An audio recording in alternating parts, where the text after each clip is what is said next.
Сәлем достар, менің каналыма қош келдіңіздер. Бүгін сіздермен өте дәмді әрі тез дайын болатын пияз нанның рецептімен бөлісетін боламын. Ең алдымен осы видеоға лайк басып, каналға тіркеліп, қоңыраушаны басып қойыңыздар. Бұл пияз нанның бір ерекшелігі, қамырын ұзақ уақыт ашытып қоюдың қажет жоқ. Қамырды иледіңіз, пияз нанды дайындадыңыз. Міне 40 минуттың ішінде пияз нанымыз дайын болады. Достар, ең алдымен қамырын дайындауға кірісеміз. Ол үшін бізге 500 грамм ұн, 1 шай қасық тұз, және жарты шай қасық ашытқы, яғни дрожж, 3-4 ас қасық сұйық май құйып, 300 мл суға илейтін боламыз. 300 мл су дегеніміз 2 кружкадай су. Жақсылап міне қолға жабыспайтын қамыр илейтін боламыз. Осындай жұмсақ, қолға жабыспайтын қамыр дайын болады бізде.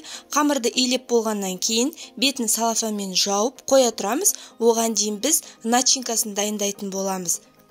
Достар, менің каналымдағы рецепттерді бірінші болып көру үшін осы видеоға лайк басып қойыңыздар. Салмасына бізге 4 пияз керек. 4 пиязды осылай жартылай дөңгелекше етіп турап алатын боламыз. Жіңішке етіп турасаңыздар өте жақсы болады. Видеода көрсетілгендей етіп турап алуға кеңес беремін. Достар, сіздерге де пияз нанды дайындап көруге кеңес беремін, өте дәмді болады. Мінекей біздің пиязымыз дайын, дәміне қарай тұз, қара бұрыш сеуіп, және аз ғана сұйық май құйып, жақсылап қолымызбен араластырамыз. Мен сұйық майды 1-2 ас қасық көлемінде ғана құйдым. Міне осылай видеода көрсетілгендей етіп, жақсылап қолмен араластырып аламыз. Достар, мінекей пиязымыз дайын. Осы кезге дейін біздің қамырымыз да дайын болды. Мен арасында бір рет тағы да бастырып алдым. Осылай видеода көрсетілгендей етіп, қамырды 2 бөлікке бөліп аламыз. Және ұн себе отырып, қамырды жайып аламыз. Міндетті түрде ұн себе отырып жайыңыздар. Достар, пияз нанның қамырының бір ерекшелігі, жайған кезде өте жұқа етіп жаю керек. Сол кезде бізде қатпарлы болып, әдемі болып шығады және дәмді болып шығады. Және сары майды ерітіп алып, жұқа болып жайылған қамырға осылай видеода көрсетілгендей етіп жағып шығамыз. Мен 82-де 5% майды қолдандым.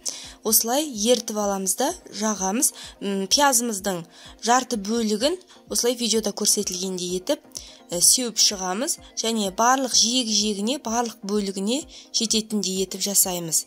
Келесі кезекте қамырдың дәл ортасынан кесетін боламыз. Себебі біз барлығын орайтын болсақ үлкен болып кетеді. Сол себепті қамырдың дәл ортасынан дүзулеп кесіп аламыз да, сосын барып дөңгелететін боламыз. Міне видеода көрсетілгендей етіп жасаймыз. Тура осылай дәл ортасынан кесіп аламыз. Енді видеода көрсетілгендей етіп жанынан бүктейміз. Тура осылай жасаймыз.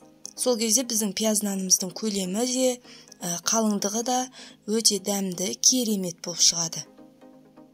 Келесі кезекте рецепттерді жіберіп алмас үшін осы видеоға лайк басып, каналға тіркеліп қойыңыздар. Міне екінші бөлігінде тура осылай етіп жасап аламыз.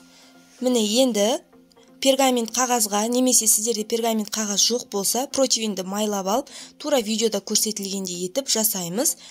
Осылай жасаймыз. Енді екінші бөлігін келген жерінен әрі қарай тағы да жалғастыратын боламыз. Содан кейін үстінен ақырындап басып, лепешка тәрізді етіп жасаймыз. Одан кейін бетіне жұмыртқаның сарысын жағып, күнжіт дәні болса, күнжіт дәнін де себуге болады.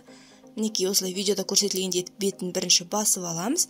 Одан кейін жұмыртқаның сарысын жағып шығатын боламыз. Одан кейін қызып тұрған пеште 180 градуста 30 минутта пісіріп аламыз. Міне пияз нанымыз дайын болады. Бетіне күнжіт дәнін себеміз. Мінекей 30 минуттың ішінде біздің пияз нандарымыз дайын, өте дәмді болды. Сіздер де жасап көріңіздер. Қамыры жұмсақ, дәмді, енді мен күткеннен де күшті болып шықты. Демалыс күндері жасап көріңіздер.